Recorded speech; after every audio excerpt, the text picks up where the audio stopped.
Hello, everybody. It's Geeks Assembled, and Susan has joined me as usual. She's a stalwart of the geeks.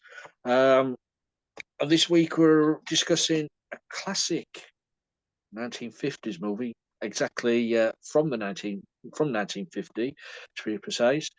Um, with some outstanding performances in this movie from William Holden, Eric von Stroheim, and Gloria Swanson.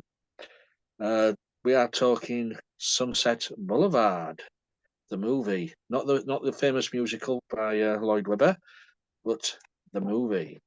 So, not further to do. It's a story of a faded leading actress who had her fame in the silent era of movie making, and wants to return, has this dream of returning back to the limelight in these talkies of the 1950s. She's led a reclusive lifestyle, but then this young man comes along and sort of changes all that, and we go from there. So, Susan, opening thoughts on Sunset Boulevard.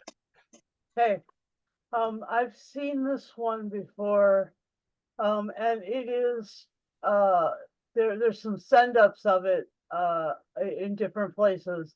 Mhm. I mean that that catchphrase, uh, Mr. DeMille, I'm ready for my close-up is the most iconic phrase. Like I don't know. I've heard it like a million times. No, I don't know. Maybe not a million, but a lot. And it's a really great line. And this is a really intense movie. It's very film noir. It's very dark and sad and a bit of a you know psychological thing. It's got uh Joe Gillis, writer, and he ends up meeting Gloria Swanson's Norma Desmond, Mhm. and Norma Desmond, her movies were incredibly popular at some point in time, and you know the way that they lend credibility to this story is by actually connecting her to other famous stories and filmmakers and actors in throughout throughout the silent era and into the talkie era. Mhm. And that's a really good it's a really good sort of setup. And I was trying to figure out if Gloria Swanson is it all related to the Swansons who have the TV dinner, um, the TV dinner company here in the United States, but they're not the same family. Uh, I think that the Gloria Swanson started off with her name being Svensson, and she just made it more waspy and less Norwegian or something. Anyway, she's but her character Norma Desmond was so interesting and so sort of devious. It was great. It was fun and Max. I mean, when you find out later on that Max was her first husband, and he's willing to do anything for her. He's her chauffeur, he's her costumer, he's her editor, he's her Butler. butler, he's her script supervisor, he's her Mhm. prop master, and she just basically has been using him as the best boy or the grip for like the past 40 years. And I mean that it's just that is so psychological. It's like that relationship is wrong, on so many levels, and yet you just like Eric von Stroheim kills it like as Max, just kills it like he looks so humble and so obsequious, and you're just like, that guy is amazing. I mean, wow. Anyway, yeah, so that was fun. And then, the other writer, Betty, who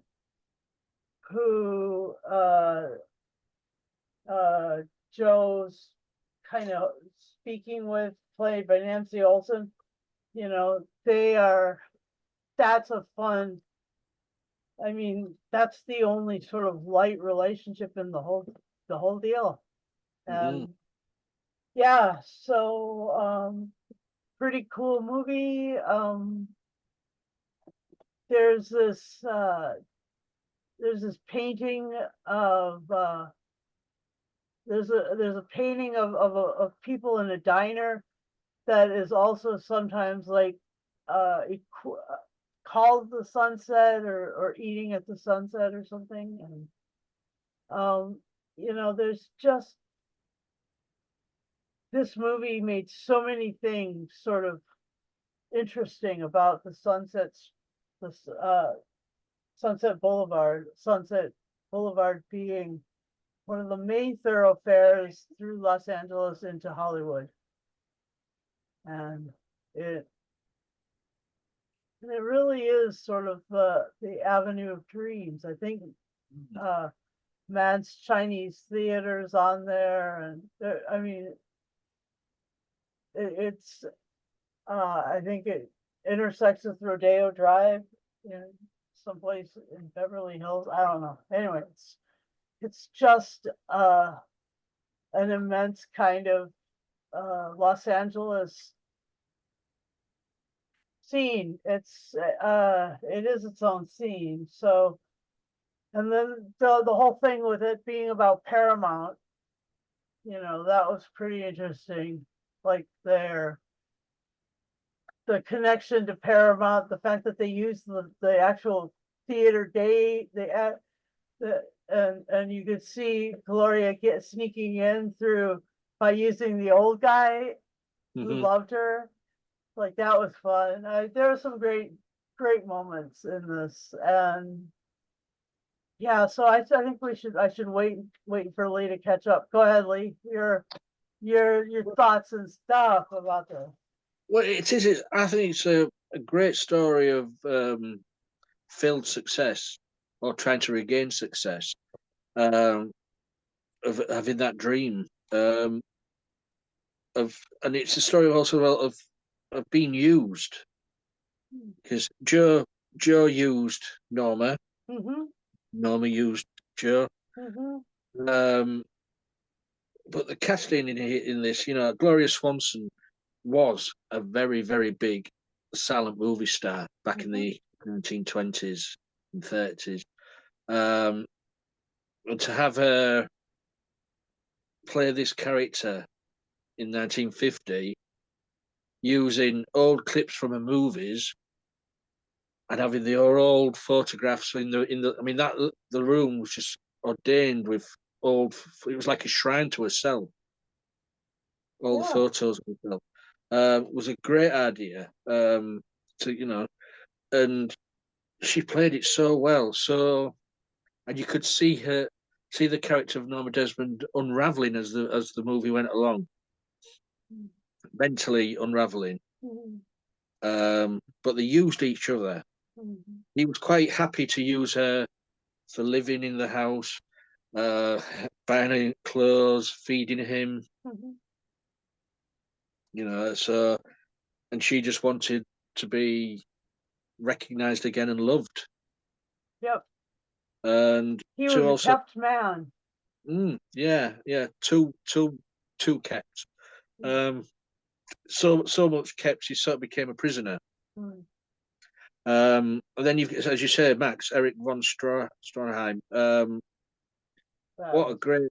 I okay. mean, he was a well famous Austrian director in Mm-hmm. his own right, actor, Eric von Stroheim. and to play Max, you just because you wondered what was going on with that character. He was always there. He was always in the background. He was in the shadows, just watching. When Joe borrowed the car, brought cat, he was there. You know, Oh. but he was. I think he was. It comes across in the movie that he was protecting Norma Desmond, Mhm. keeping the insanity at bay. Yeah. Because you found out all these letters asking for autographs and all that. He wrote them, All of them. all of them. He was the first husband. She'd been married 3 times. And Joe would have been the fourth. Um, but it was amazing to see the beginning of the movie, the wreck and ruin of the mansion until Joe arrived, brought sparked new life into the mansion and Norma Desmond, spruced everything up. Filled the swimming pool. Yeah, cleaned the swimming pool. All the house was because it looked like a derelict house, and it was mostly because she only mostly used one room.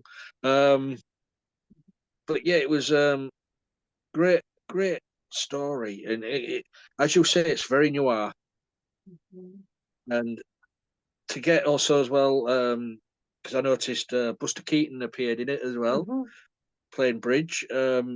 But to get Cecil B. DeMille to play himself, and Mr. HB Jack Warner. Jack Yeah, Warner. I don't think he was in it.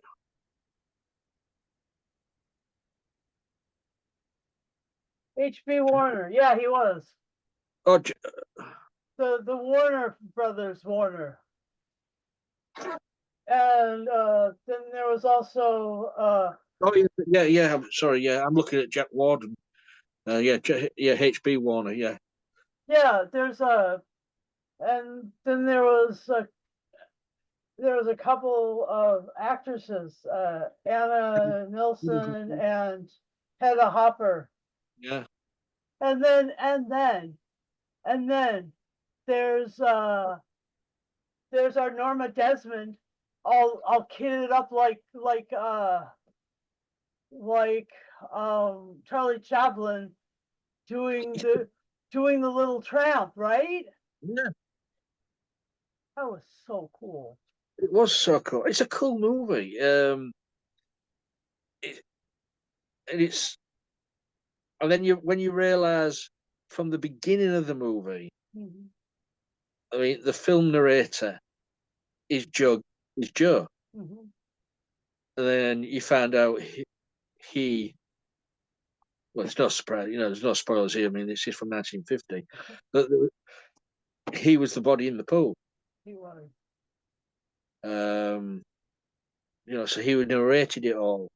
Even after death, he was narrating it. Yes. Um, Very noir. Very noir. And then, say, Norma Desmond finally broke. Insanity she'd gone insane, really. Believing she was. The police were escorting her out, and she was under the lights in her own living room, and she was saying, "Oh, Mr. DeMille, I'm ready for my close-up." But that was down to Max.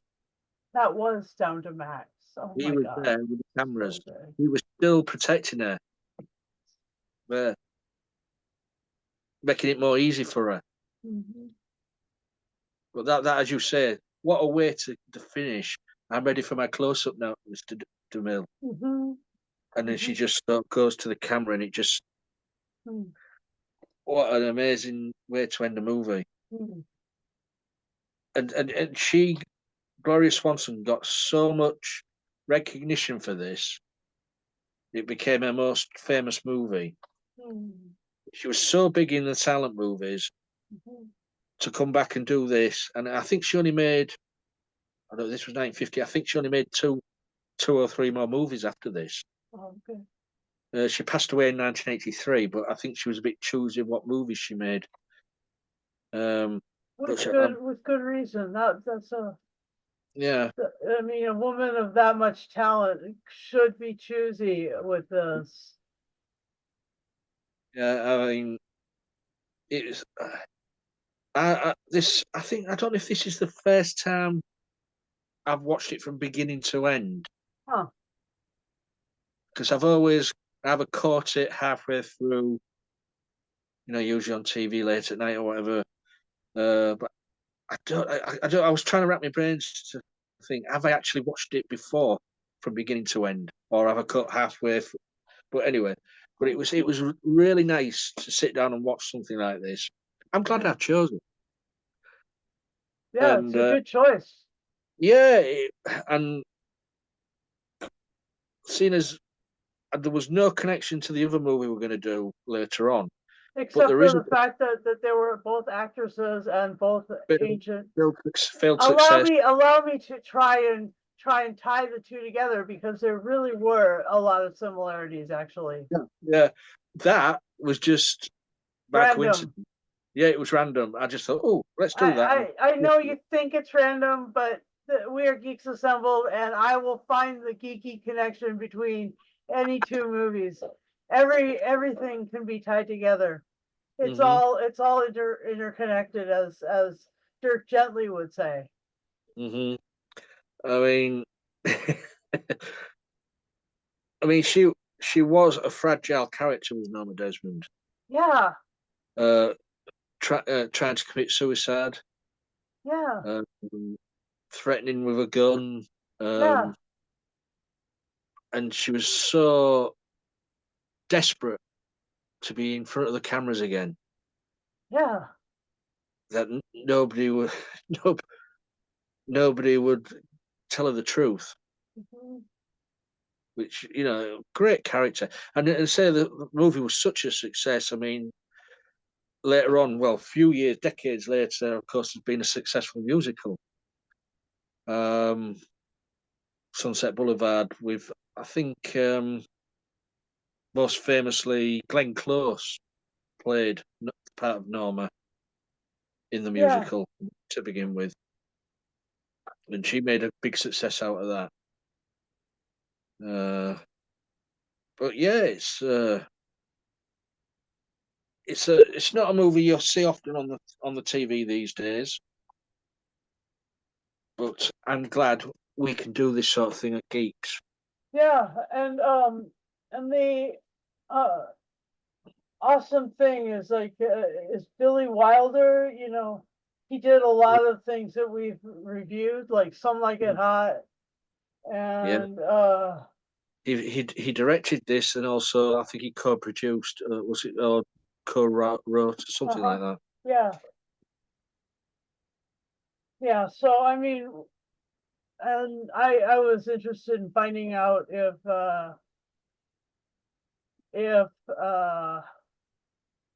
William Holden was in a bunch of things that I knew, and of course he was an amazing character actor. And in this one, he does play a really cool leading man.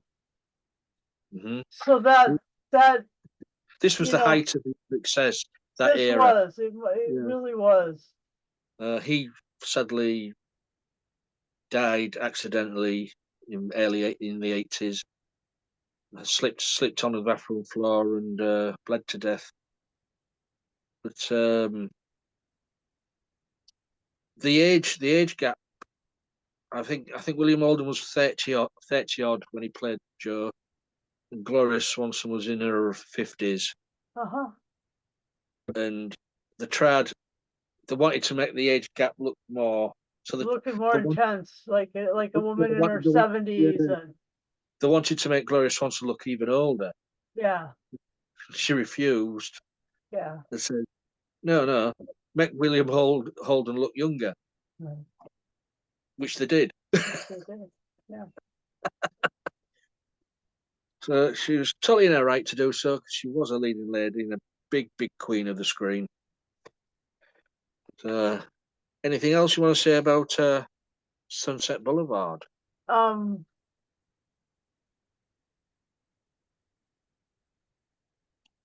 yeah, it's the soundtrack was like, um, the music was really eerie and stuff. Like I really love that noir soundtrack that it yeah, had too. it was Franz Waxman did the musical score. Mhm. I was That was great, and it became sort of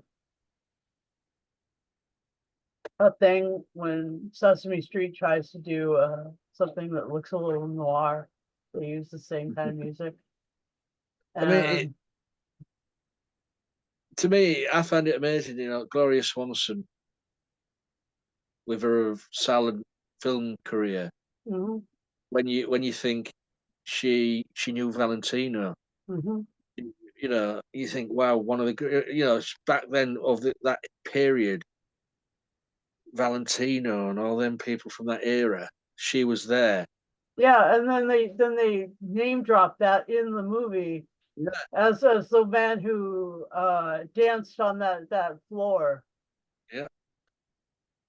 Yeah, So that's cool. it's it could have been. It might have been based. I mean, it mostly wasn't, but you could think it was based on Swanson to begin with, Yeah, because some silent movie stars didn't and couldn't make it into the talkies because they yeah, the just ones didn't. with the silly voices, Yeah, definitely the they ones. just couldn't, yeah, they just couldn't do it. Yeah, So, that's but true. yeah. So anything else before we go to our close up? No, that's, yeah, exactly, precisely, Lee. That's exactly the right thing to say. Right, we'll go over to you then, Susan. Yeah. So I'll give this 8.5 dead bodies floating in a pool out of 10. I enjoyed the hell out of this one. I saw it in film school. I've seen it a couple times. I really enjoy it. Um, yeah, it's great. And you watch it every time you'll see more in it. Yeah, So and it is really perfectly noir. I mean, like it's like the whole thing, fact that it's being told from a perspective of a dead dude like that is so noir. But they also the very like you know the just what Lee was saying, like the fact that they were using each other so hard. I mean, that is so Joe psychological. was so willing to use her at the beginning, Yeah, and then she fell in love with him, so she was using him for yeah, to get success again.